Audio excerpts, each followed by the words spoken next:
Touhou Cannonball, otherwise known as the Touhou mobile game that came before Lost Word. Like any game from a successful franchise, there is to be a fanbase of people who religiously play said game. The Touhou franchise fits the criteria mentioned, both with a strong fanbase of artists, dungeon makers, and game programmers, and people who play the official games like it's their life. When Touhou Cannonball was announced, everybody celebrated. A new Touhou game for iOS and Android. It's a match made in heaven. You know what, I think I'm gonna go download this on my iPad.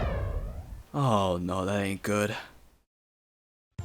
So, Touhou in mobile gaming. Despite the popularity of Lost Word and Danmaku Kagura, Touhou in mobile gaming has only recently took off in the past 2 years. I mean, yeah, Touhou mobile games had existed since iOS 6 days, but you can clearly see that they were just dingus Unity games made by a beginner. This was in the era when Angry Birds and Doodle Jump were at their prime, but as time progressed, games like Mario Run and Genshin Impact released and changed the mobile game scene forever. Nowadays, mobile platforms have taken over traditional PC and console gaming to become the largest platform for games in the world. Yeah, there was a reason why Bedrock Minecraft became the Minecraft version. But from it all, there was still one thing missing: a high quality Touhou mobile game. Thankfully, the people at 4A decided to rise to the challenge to create their magnum opus, Touhou Cannonball. In late 2018, the group made a Twitter post announcing the game, and a month later released the trailer for the game that was set to release in 2019. The community was hyped, to say the least.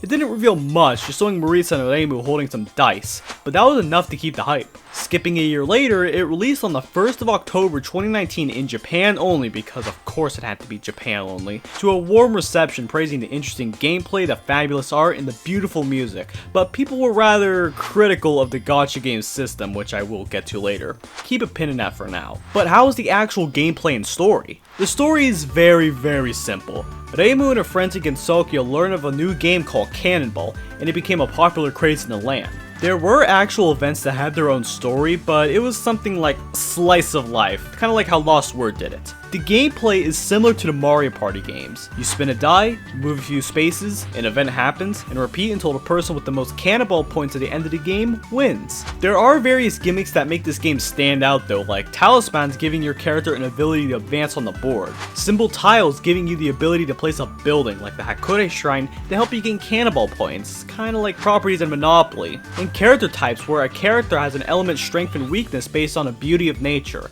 like flower, bird, wind, moon, and sun. Hey, that kind of reminds me of Lost Word.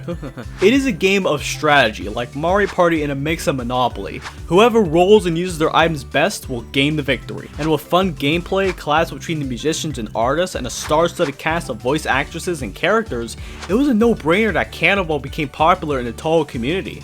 At launch, there weren't a lot of characters. Yeah, we got the Reimu, we got the Marisa, but later on, many different characters got added. Wriggle Nightbug, Kaneko Yasaka, Suwaku Moria, Aon Kamano, and Komachi Onosuka, yes! By the way, did you know that all these characters have rather famous voice actresses? Yeah, I don't know who these people are, but I bet you recognize at least one of them. But knowing that Lyrico's voice actress, Yumiri Hanamori, has hugged a body pillow on her Wikipedia page, I suppose that has to account for something, right? I don't care about the voice actors in all honesty, but I care about the music. It's Touhou, so it's going to be good, great, or amazing. With the likes of Iosis, East New Sound, Coolin Create, Tokyo Active Meets, and Soundholic. Hey, I like those guys. Taking a listen to their songs,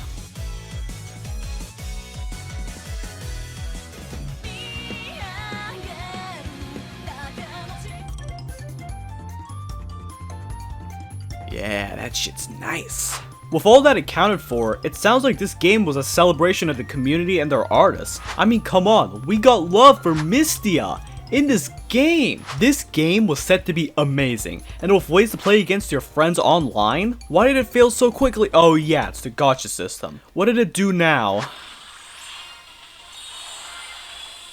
Oh no. A game has got to make money somehow, and a popular system for mobile game developers to use recently is the gacha game format. In short, you spend currency to open boxes to get a character, item, or card. It's not the most beloved system of making money by gamers, but the reason it's so popular is because people want to get their waifus. If you run out of in-game currency to roll, you either have to grind for a long time to get the currency needed, or you can cheat a little bit and spend some real-life dollary dues to roll more and repeat the cycle until you get your desired waifu. It's a very controversial system that makes developers a lot of money. Lost Word is a good example of the gacha system not making the game any better, but that's its own can of worms for another day. So, how does the gacha system affect Cannonball? Taking a glance at it, it looks remarkably similar to the Lost Word system. You roll, and most of the time you get cards that do jack garbage, but occasionally you do get the characters that matter to you. From what I hear, the drop rates are better in this game than in Lost Word, but someone must confirm this or deny it for me. But I hear that there is a pity system in this game for 5-star characters, so that's something nice. But of course, the gacha system isn't the only criticism of the game. The gameplay was criticized for being lame and rather stale for some. Many characters were busted in this game, like Terry, Sakuya, and Sanai, while others were simply nugget tier, like Odin and Ramilla. The characters are chibi, there are flashy attacks, and there are bright colors, which is how many games nowadays keep your attention. And to make you spend money. For whatever reason, an English translation was never released despite the mild popularity of the game in the West. Finally, the character selection. It's nice, but it's all the typical Touhou characters that you will find in any game. Tenshi, Nitori, Byakuren. I mean, we're talking about a game that has the decency to add parse, but not Kisame or Yamame. At that point, you just failed as a fan game. But then again, there were plans to release more of the missing characters as seen in the games. That was until the game shut down.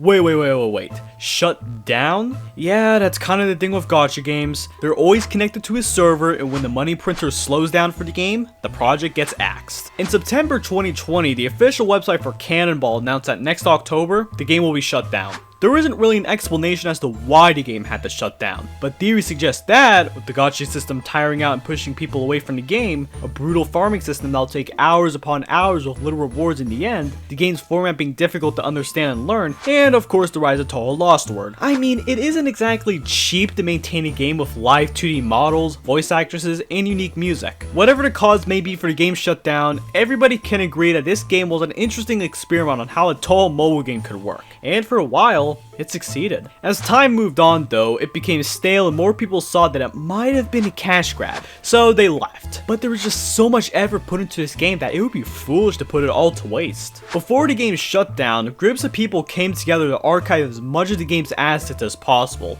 and thankfully all the assets were saved so you can finally look at PNGs at Chen. So what happened after the game shut down?